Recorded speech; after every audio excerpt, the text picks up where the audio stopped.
Hello and welcome to the Short Vol Show weekend. My name is David Lincoln and you are watching live on YouTube.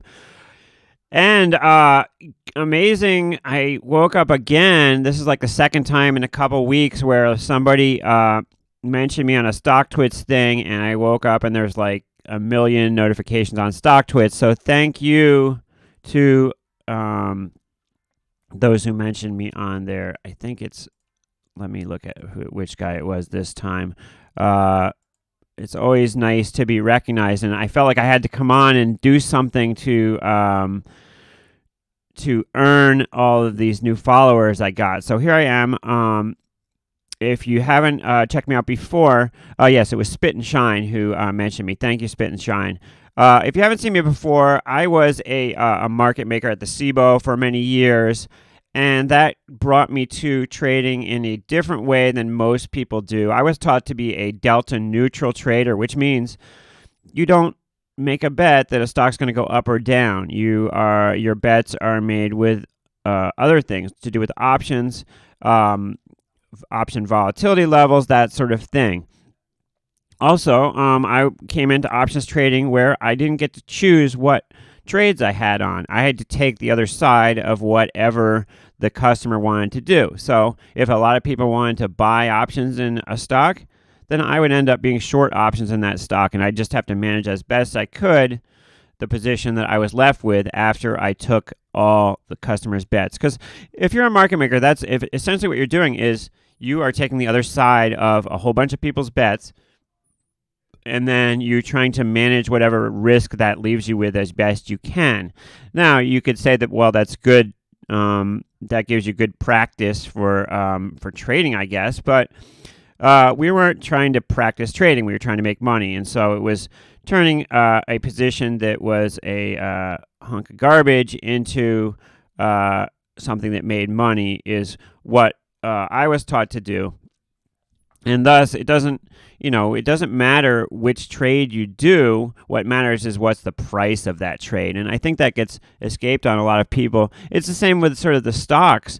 People will find an idea, a concept they like, I don't know, electric cars, and they'll say, "Oh, I like electric cars. I'm going to buy electric car stocks." Or they might say, "Wow, marijuana's legal.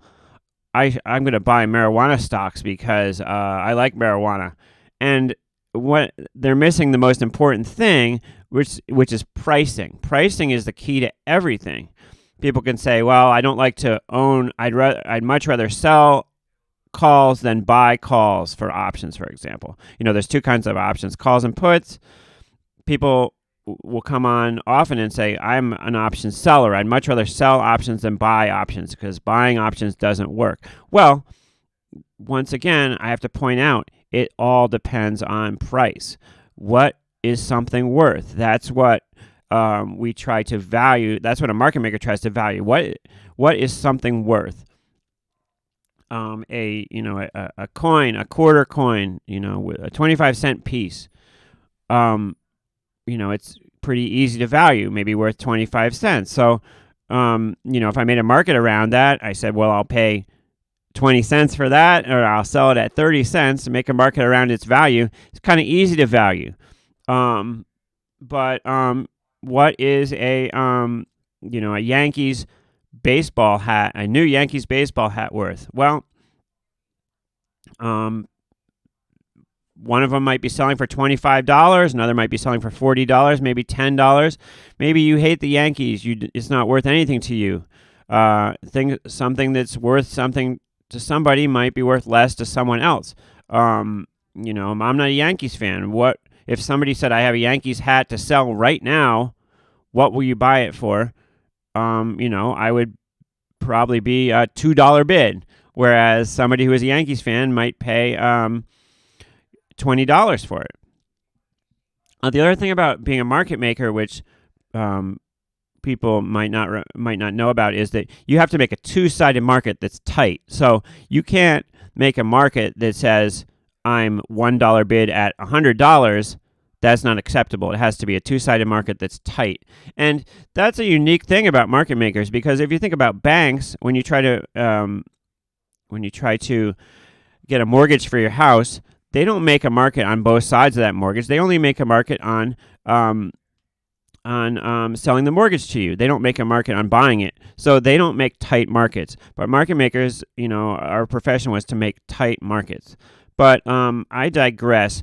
The point I was trying to make is that I come to this concept of trading and UVXY and volatility and options from a different perspective than somebody who, say, watched a million Tasty Trade videos and maybe learned some options trading from books from the retail perspective and maybe got their feet wet a little bit. There's a lot of people online that will teach you about options from a retail perspective. But what I bring to the table is something a little bit different in that my training was, I was taught how to make as much money as possible as a market maker. I was taught creative ways to take money away from people. I was taught how to tell a broker, look, tell your customer I can't sell them what they want me to sell them at that price. I have to raise the prices a lot higher because X, Y, and Z, coming up with creative reasons why I needed to charge more money for something they wanted to buy, or I needed to lower the price away from something that they needed to sell. And so it can be useful to you to listen to somebody like me, because it's kind of like hiring a hacker to protect your computer system, in a sense. And I know that when you go online to YouTube, you don't know who you're talking to. YouTube's a great thing in that anybody can come on and make videos, but YouTube's a bad thing in that anyone can come on and make videos. And there's a lot of people out there who are either they just started trading yesterday, or they read a couple books, and they might have real slick videos, and you might see all kinds of great bells and whistles going on, but they don't know what they're talking about. And without showing you my resume or something, I can assure you that I have a lot of experience in this industry. Here's my badge from the PSE options trading floor in San Francisco, which is now pretty much gone. Here's an old badge of mine from SIBO in Chicago, SIBO floor. Just because I was a floor trader for many years and made millions of dollars trading on the floor doesn't mean I'm right. That's true, but there's more of a chance that I know what I'm talking about than somebody who just popped on YouTube 5 minutes ago and watched a Tasty Trade video or something like that. So I thank all the new supporters and people that have come on. I appreciate you watching. I'm trying to do a good job at giving you information to help you make money. I'm not trying to hawk or sell anything, and maybe I will be someday, but right now I just have this channel. I'm not trying to sell you lessons. I'm not trying to convince you to buy something. I like teaching people. I like going on YouTube, and that's why I'm here. So let's get into UVXY a little bit. The VIX, my channel's named VIX Crush. The VIX is the SIBO Volatility Index, and it came into prominence in the late 90s. It is basically a number that's based on a formula, and as the number goes higher, it kind of indicates people are more fearful that something's going to happen. Volatility could be defined simply as how much stuff is moving around. So if you have something that's up, down, all over the place, that is more volatile than something that's just kind of like steadily $20 a share, and then it goes maybe to $21 in 6 years. That would be something that's not volatile. And we can compare one stock to another based on this volatility number.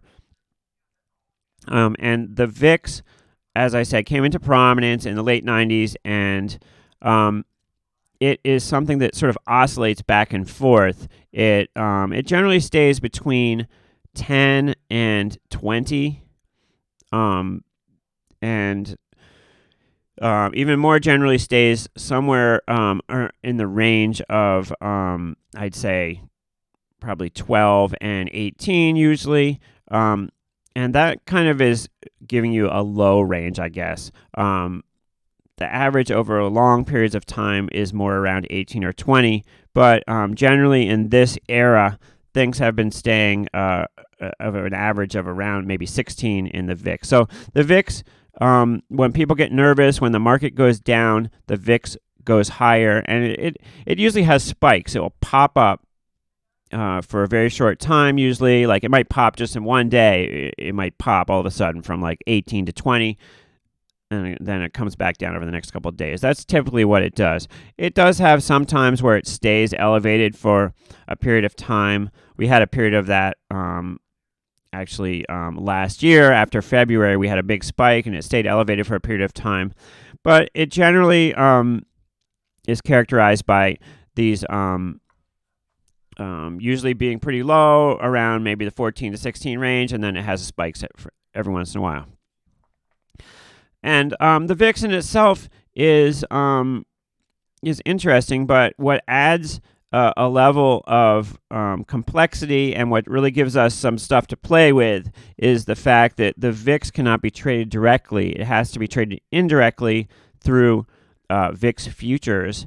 And the relationship between futures in different months is very interesting and moves around. And that relationship between VIX futures is called the VIX term structure. And a lot of my channel deals with the VIX term structure, how it moves around, what state it is in currently, and how this relates to VIX ETPs. VIX ETPs are exchange-traded products that trade like stocks. You can buy them or sell them. So examples of those would be UVXY, VXX, and SVXY, and ZIV. And in general, exchange-traded products that follow the VIX go up and down when the VIX goes up and down. However, they exhibit decay due to a number of factors, one of them being contango and another one being sort of beta drift, which all leveraged products, all leveraged ETPs exhibit beta drift. The more leverage you have a product to be, if it's 3 times leverage, it's going to have more of this tracking error than 2 times leverage. But with the VIX products, you have both that tracking error due to beta drift or just due to rebalancing of a leveraged product. You have that added on top of the decaying effects of contango, and those two aspects of the VIX ETPs make them very interesting to trade and give us possibility for edge and make them very unique in the financial world. And it's something that has intrigued me over a long period of time, and it's pretty much what I've based this channel around. I'll talk a lot of times about earnings plays and options that I'm interested in.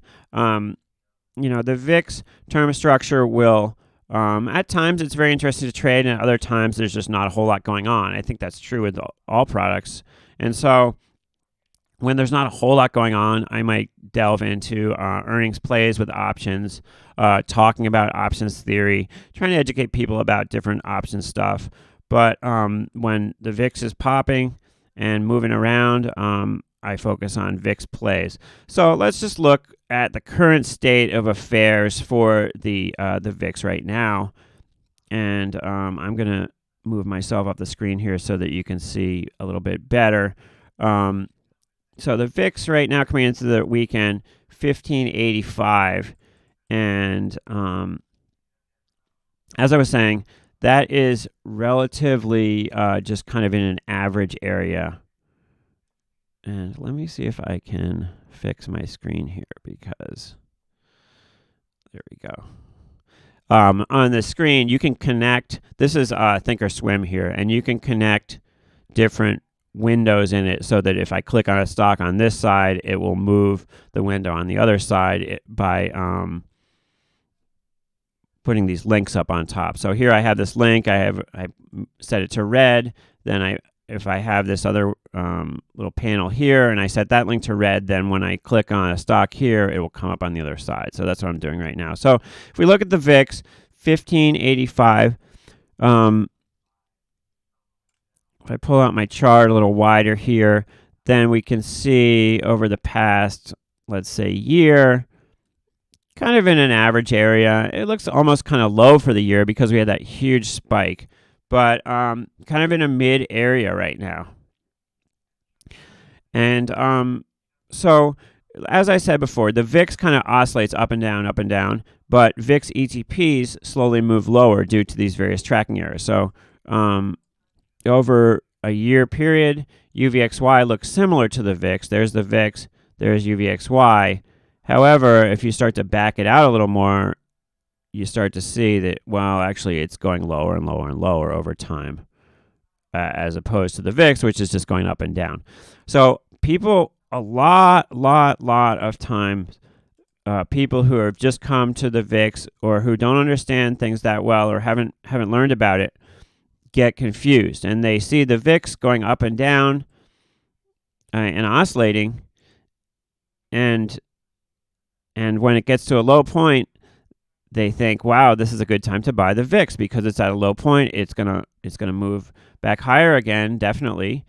And they're right on that. But where they get it wrong is that you can't buy the VIX. You can only buy a UVXY, and UVXY does not perform the same way as it does not, follow the VIX very well. So when the VIX pops up, UVXY pops up, but not as much as it maybe should a lot of times if it was directly following the VIX. And this is due to the term structure being in contango. So let's look at the term structure for a second here. So I've been using VIX Central to look at the term structure. There's other spots you can find it online. I hope to have my own spot to find it online at some point because that would be really neat. Anyway, here's the term structure. UVXY and VXXB or VXX, SVXY are based on the first two futures only. ZIV is based on more back month futures, but UVXY based on these first two futures. And right now, this structure is pretty flat. This is showing us, as we move out in time, we can see futures are higher and higher priced. And that sort of makes sense intuitively. If you think about it, if you only have a day or two from now, less stuff could happen to move stuff around than if you have 6 months to work with. So it kind of makes sense that stuff would be higher farther out in time because you've got more time for that, for something to happen, let's say. The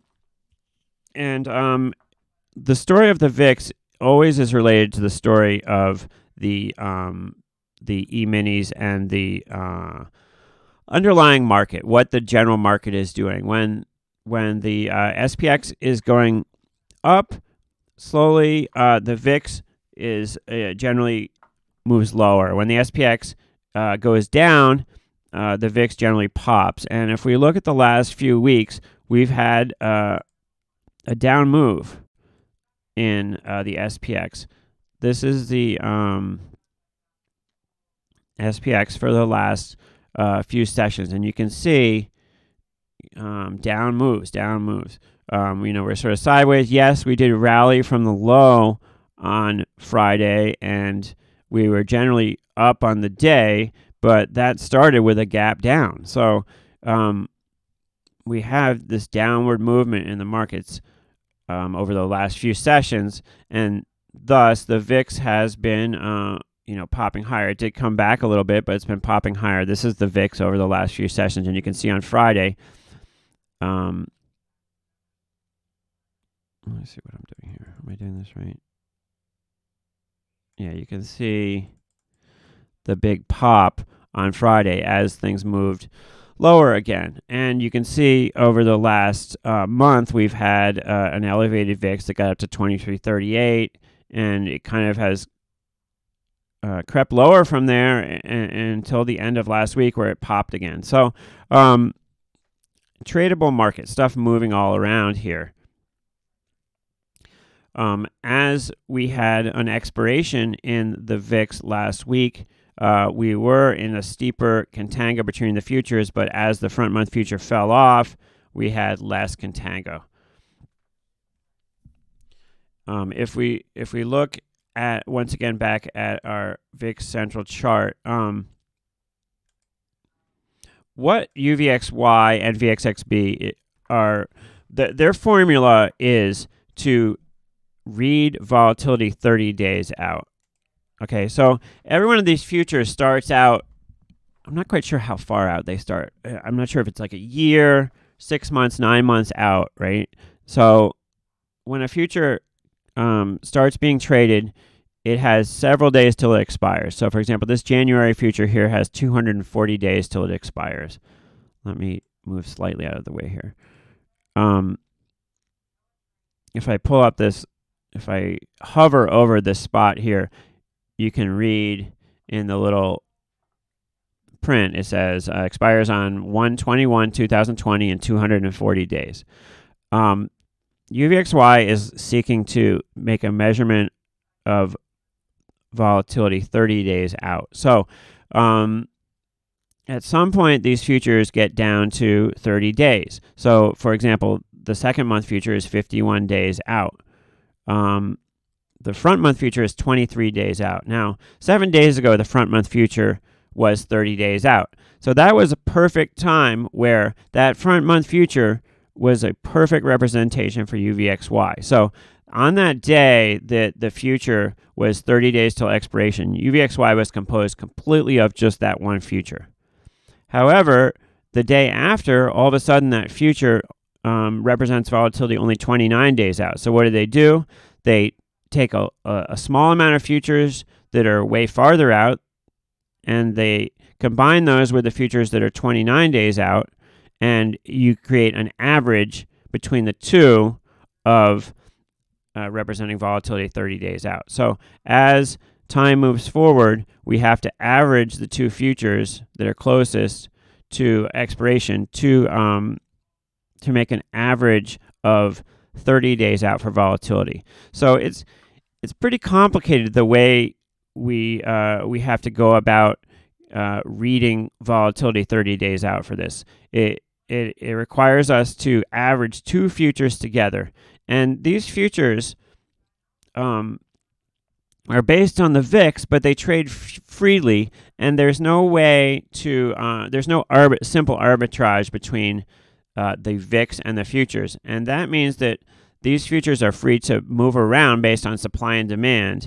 and they exhibit a certain amount of tracking error to the VIX all the time. These futures can move all over the place because they're only really dictated by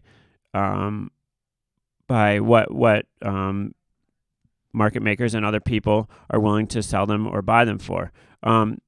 as opposed to like something like the SPX, where if you have futures, you could trade a basket of stocks, and if the futures are out of line compared with the price of the SPX, you could, if the futures were cheaper relative to the SPX than they should be, you could buy the futures and sell a basket of stocks and make money, and that process of arbitrage brings the futures back into line.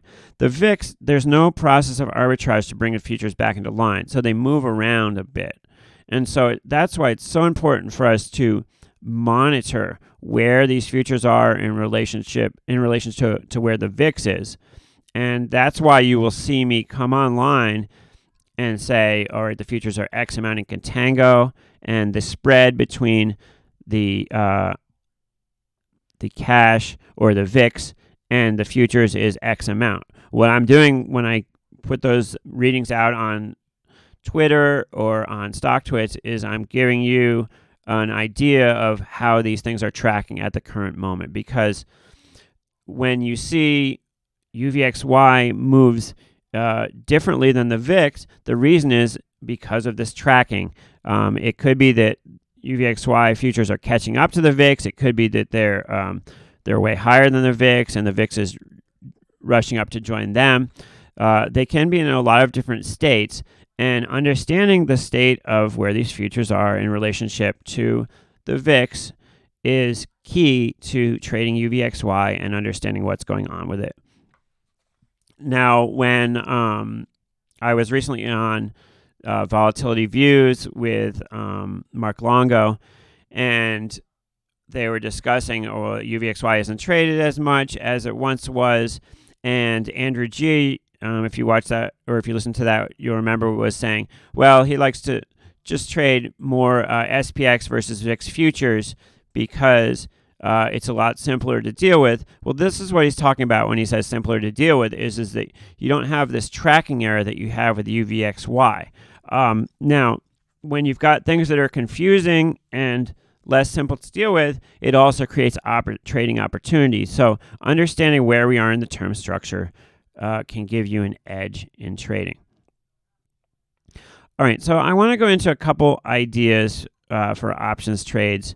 I want to come back towards you away from the esoteric conversation I've been having and talk just a little bit about how you would execute a trade to short volatility in UVXY. Now, when would you want to short volatility? Well, it depends on your time horizon.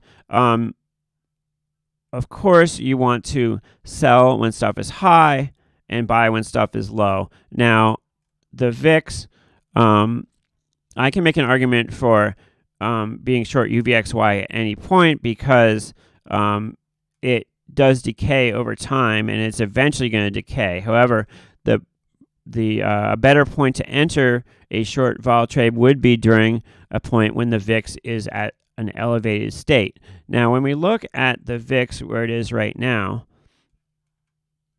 you can see it's off the lows. There's a low of like 1265 on this chart here at the beginning of the chart, and we're off that low right now. So if it does go back down to that point, then it would be a good place to short it right now. And we are higher up than we were a session or two ago, certainly. You can see we've moved up from then. But we're sort of in a mid-range now. So if you really want to be risk averse, you would wait until we get a bigger spike than now, maybe till the VIX gets above 18 or maybe until it hits 20 again. Nobody knows where the VIX is going to go from here. However, we're not in the basement as far as selling it. You know, we were hanging out in the 12s, 10s a year or two ago, and that was really at the low lows. Right now we're kind of in a mid-range. So you could make the case to buy it or sell it in a mid-range, or you could make the case to do nothing. However, doing nothing for too long means you never make any money. So I've seen traders talk themselves out of ever doing anything, and that is not the way to go either. So anyway, we're in a mid-range now, and maybe not a bad place to initiate a little bit of a short. And the way to do so would, from my point of view, would be to buy a put spread in UVXY. Now, I've had this discussion debate with a lot of people, buy a put spread versus selling a call spread, and I assure you, a put spread and a call spread are both the same thing. Now, yes, there are some small caveats to that, and if you have one option that you're short that has a high premium and that is very far in the money, then you risk that option being assigned. However, in general terms, selling a call spread versus buying a put spread, whichever relatively is cheaper, is the one you should choose. And let me just go through a basic idea of how to short UVXY here with you. I know I've been yabbering on for a little while now, so I want to just get this in really quick here. In fact, what I'm going to do is I am going to end the video here, and I'm going to start a new video with some options ideas in UVXY. I hope this little discussion we've been having has been enlightening to you. I know a lot of people don't talk VIX and don't talk options and the term structure all that much, and having someone just talk about it might help out a lot. Some of us talk about this stuff all day, every day, and for those sort of people, what I've been saying is going to be maybe obvious and boring, but if you don't talk the VIX term structure all the time, I hope that our conversation over the last few minutes has been a little bit enlightening to you. I know some stuff you're not going to pick up right away, but hopefully some little tidbits you pick up, and then as we repeat it, it becomes more clear to you. I'm not trying to, I know a lot of people come online and are like, they talk down to the people that they're talking to. They talk down to their followers, and they act like they're super like smarty pants or something. I know a little bit about certain things. I'm really smart in certain areas, and I'm really dumb in others. I'm sure there's things that you know about that I know nothing about. But basic options theory and that sort of thing I know a lot about, and that's why I talk to you about that here. I'm not trying to be like obnoxious or something. I just it's something that I know about. That's why I have the channel about this. Maybe I would have a lot more viewers if I was an expert in, I don't know, something that's more appeals to the average 13-year-old who watches YouTube, but as the case is, I know about the VIX, so here we are. All right, so the next video, which I will be making immediately after this, we'll talk about some basic options plays in UVXY to short or long volatility. Thanks for watching, and I'll see you in that next video coming up right now.